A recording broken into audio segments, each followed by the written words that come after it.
Bonjour à tous, après de longs mois d'inactivité, je reprends enfin ma chaîne YouTube.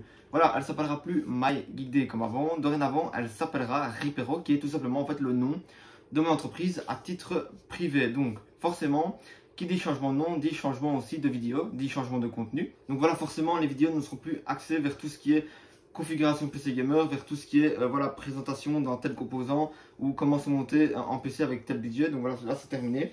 Donc voilà, je ne pense pas entre nous que j'en ferai encore dans l'avenir, mais bon, sait-on jamais. Maintenant, les vidéos seront principalement tournées vers tout ce qui est réparation électronique, qui est en fait tout simplement le travail que je fais au quotidien.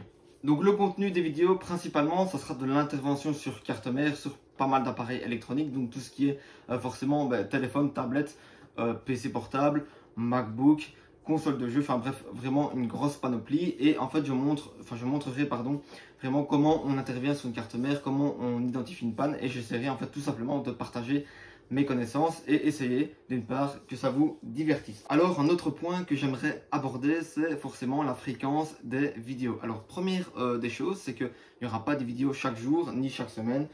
S'il y en a une ou deux par mois, c'est déjà même très bien. Il faut savoir que je fais aussi des vidéos sur ma page Facebook. Donc voilà, ce que je ferai à mon avis, c'est que j'alternerai donc une vidéo sur Facebook puis sur YouTube et vice versa, d'accord, ok. Et puis deuxième chose aussi, c'est que ça prend du temps à monter la vidéo, ça prend du temps à la tourner, voilà. Et donc parfois j'ai pas le temps, il y a des semaines où c'est vraiment le rush complet et donc c'est pas forcément possible. Mais en tout cas, ce que je ferai, en tout cas ce que j'essaierai de faire, c'est forcément en faire le plus possible et chaque fois d'alterner entre différentes pannes et différents appareils. Qui dit première vidéo dit forcément première intervention. Et aujourd'hui, on va essayer de sauver une carte mère d'un PC portable de marque Dell, si je me rappelle, qui est arrivée ici car elle ne démarre plus du tout. Donc ce qui se passe, c'est quand on branche le chargeur, donc on a souvent une diode au niveau des chargeurs, et ben elle commence à crépiter, elle commence à partir en total burn-out. Et donc ce qui indique forcément un grand problème au niveau de la carte mère et sûrement un beau petit court-circuit. Donc ce qu'on va faire forcément, c'est qu'on va essayer de trouver un chargeur. Donc là, on va essayer de trouver forcément une fiche qui est compatible avec ce connecteur de charge. Ok, j'en ai une. Ok. Ok, donc le PC, je ne l'ai pas encore testé. Donc j'aimerais bien voir ce qu'il me dit quand on branche le chargeur. Et effectivement, oui. Donc, je ne sais pas si vous voyez bien. Voilà, on a un crépitement continu. Ce qui indique qu'il y a sûrement un problème. Forcément, il y a un problème, il y a sûrement un court-circuit sur la carte mère et principalement en court-circuit sur la ligne principale d'alimentation, d'accord, donc le 19 volts entrant. Donc ça, on met ça là-bas. Donc ce qu'on va faire forcément, c'est qu'on va se mettre sur le microscope et essayer forcément de diagnostiquer la panne et de la traiter. Donc première chose à faire ici forcément, c'est de tester pour voir si la ligne principale d'alimentation est bien en court-circuit, donc les 19 volts entrant.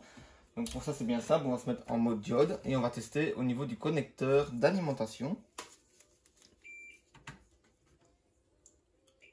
Ok, donc là on n'a pas de court-circuit, d'accord, ok, donc c'est déjà une première chose. Donc je sais pas si c'est positif ou négatif. Donc là c'est normal, c'est la terre. Ok, donc on va un petit peu avancer. On voit que le connecteur d'alimentation, je vais essayer de bien faire en focus. Voilà. Ok.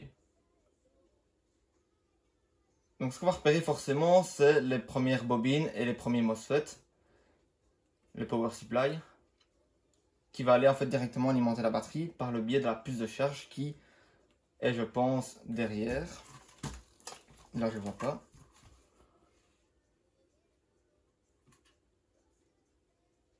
Ok, où est-elle? Où est-elle? Je crois qu'elle est là.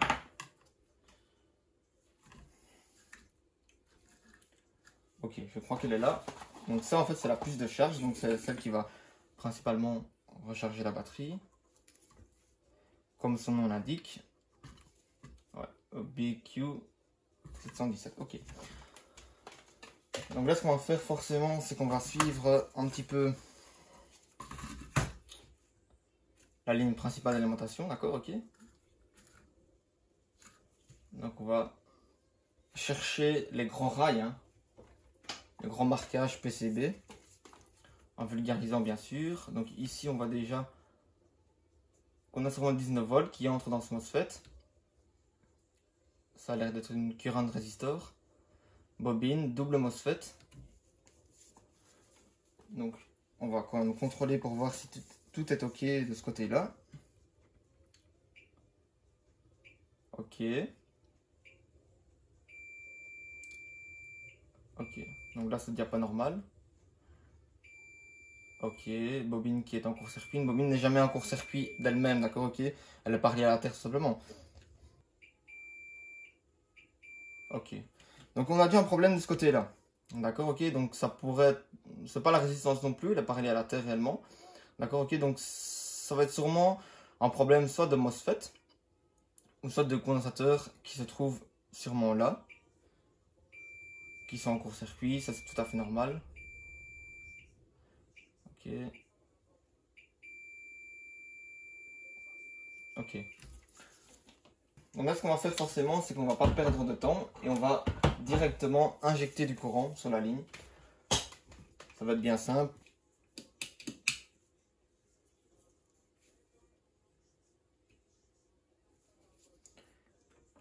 Et on se met la bobine et regardez déjà ce qu'on a.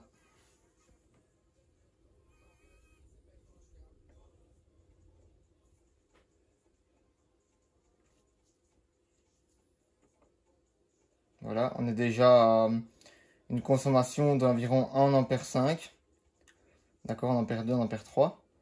Et on a un voltage qui drop forcément puisque tu es en court-circuit. Donc si on se met à 3 volts 2. Ok, donc là on monte directement à 4 ampères de consommation. Donc on a un très beau court-circuit. Donc on va voir si c'est pas la zone ici qui est touchée.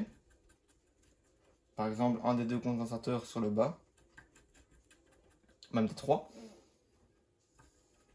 D'accord, hop, on se met. Ok. Ok, ça chauffe quand même bien de ce côté-là. Mais je ne pense pas que ça soit lié à ce côté-ci. Là, vous pourriez me dire, oui, c'est vrai, mais pourquoi tu ne regardes pas la caméra thermique ou pourquoi tu ne regardes pas l'entièreté de la carte mère pour voir si quelque chose réagit, par exemple avec ton doigt, ou comme je l'ai dit, la caméra thermique. Honnêtement, d'expérience, je pense que c'est l'un des condensateurs qui se trouve forcément proche de cette zone-ci, de cette ligne d'alimentation-ci qui est en court-circuit, ici ou derrière, mais bon, ici je ne pense pas, donc sûrement derrière. Maintenant, si ça ne l'est pas, donc si aucun composant réagit même derrière, donc là, ce que je ferai, c'est que je prendrai la caméra thermique et on analysera forcément une zone bien plus large. Mais là, d'expérience, je pense que la zone est toute proche. Donc on va se mettre derrière. Ça n'est pas lié, donc là, on a deux condos. Si je me monte de derrière. Ok, donc ces trois condos là sont liés avec ceux derrière, avec la ligne derrière. Ok. Donc on va quand même voir si ces condos ne sont pas responsables du court-circuit. Si pas, on ira voir beaucoup plus loin. Donc même manipulation. On se branche à l'alimentation. Donc là, on a de ce côté-là forcément la terre, parce qu'on a le trou de vis. Et de l'autre côté, on a le positif. Et ouf, et voilà, déjà directement, ça réagit. Ok, donc c'est celui du milieu qui apparemment est en défaut. Donc on va refaire un petit test pour être sûr. Pourtant, l'œil nu, il n'a pas l'air d'être en défaut, mais comme quoi. Ouais, effectivement, c'est bien celui-là. On va quand même voir un petit peu au microscope pour voir ce qu'il nous dit.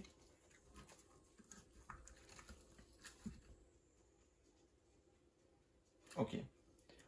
Donc visuellement parlant, honnêtement, il n'est pas dégueu. Il n'y a pas réellement de marque de fluide soudure comme quoi, enfin, qui indiquerait qu'il aurait explosé ou qu'il aurait vraiment chauffé un moment très fort. Il n'est pas craqué, il n'est pas brisé. Parfois c'est vraiment très trompeur, honnêtement. Même avec une inspection visuelle, on n'aurait pas su le voir. Ah, c'est bien celui-là, ok. Ok.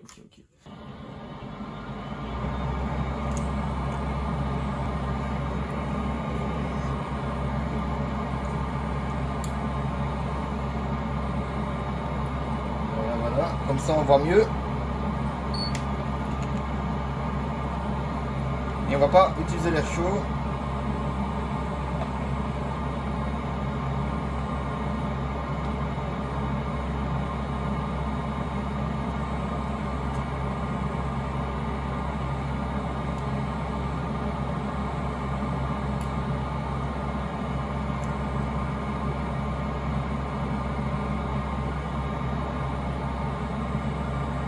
le faire partir comme ça de lui-même, avec de l'étain à basse température.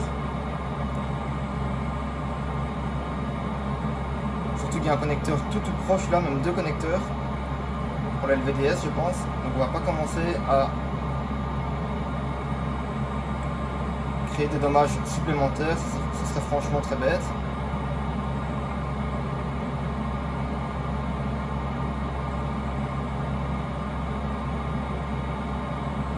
Donc là il a bien pris. Voilà, et maintenant coup de grâce.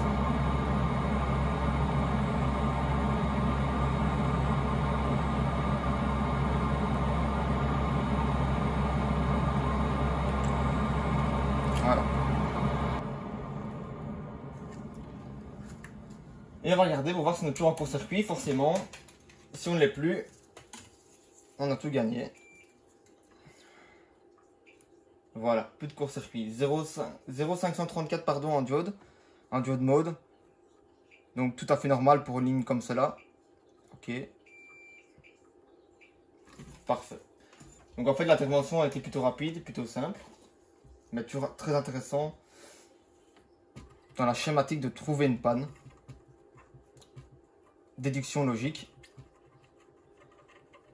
Ok, donc on va nettoyer un petit peu. Donc je pense que le PC va être réparé. Donc là il est en carcasse, mais je vais quand même le remonter en vitesse. Juste le connecteur LVDS, 2-3 barrettes de RAM. Tchic-tchac comme on dit. Alors ici, est-ce qu'il faut remplacer obligatoirement pardon, le condensateur que j'ai retiré? Alors là, honnêtement, pas forcément. On est sur un condensateur bypass. Je vais l'expliquer dans mes précédentes vidéos. Donc c'est pas du tout obligatoire de le remplacer. Et il y a en plus deux autres qui sont là pour stabiliser un peu. Ils sont plus là comme filtre, hein, d'accord, ok. Donc ils ne sont pas indispensables sur une ligne d'alimentation. Alors après, forcément, par souci d'équité, moi je vais les remplacer. Mais honnêtement, le PC pourrait forcément fonctionner très bien comme cela pendant de longues années. Donc ça, rassurez-vous, il n'y a vraiment aucun souci. Donc ce que je vais faire, c'est que je vais le remonter en vitesse et on va tester forcément le démarrage ensemble du PC. Ok, donc ça va là. D'accord, ok. Donc le PC est globalement remonté, enfin, façon de parler bien sûr. Donc ce qu'on va faire, c'est qu'on va brancher le chargeur. Est-ce qu'on a une lumière quelconque? Ok, donc on va appuyer sur le bouton d'alimentation, enfin de démarrage, pardon. Ok, on a bien une lumière, d'accord. Est-ce que le PC va démarrer? En théorie, il doit. Et il démarre. Parfait. Voilà, donc le PC est réparé. Ok. Donc là, forcément, on arrive en pré-menu, forcément, du BIOS qui nous indique, ben voilà, pas mal de choses. Forcément, il n'y a pas de disque dur, donc il n'y a aucun support pour qu'il boot. Mais bon, voilà. Là, il est réparé, il n'y a vraiment aucun souci. Ok, on va quand même réessayer en vitesse. On rappuie. Ok, on a toujours le logo Dell, le beau logo Dell, et on a encore pas mal de trucs. Donc en gros, il est réparé. Parfait. Parfait.